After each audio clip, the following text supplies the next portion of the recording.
My channel. இன்றைக்கி நம்ம என்ன செய்ய போகிறோம்னா கோபி மஞ்சூரியன் செய்ய போகிறோம். ஆனால் மஞ்சூரியன் இல்லாமல் கோபி மட்டும் செய்ய போகிறோம். எப்படி செய்யலான்னு பார்க்கலாம் வாங்க. 1 கிலோ முட்டைகோசு துருவி வச்சுருக்கோம்.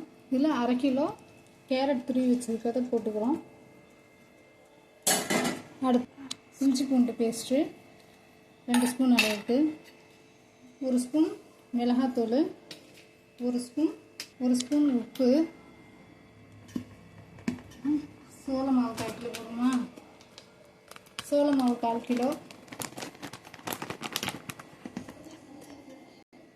கொத்தமல்லி,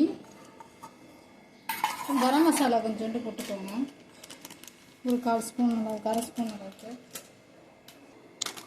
வெங்காயம் 100 கிராம், பெப்பர் 1 ஸ்பூன் அளவுக்கு. நல்லா எல்லாத்தையும் மிக்ஸ் பண்ணிக்கோங்க. சோயா சாஸ் 2 ஸ்பூன் அளவுக்கு போட்டுக்கணும். இல்லைன்னா ஊற்றாமல் இருந்தாலும் பரவாயில்ல, நல்லா தான் இருக்கும். எண்ணெய் நல்லா சூடு வந்ததும் இது போல் உருண்டையாக உருட்டி வச்சுருக்கதை எண்ணெயில் போட்டு நல்லா பொரித்து எடுத்துக்கோங்க.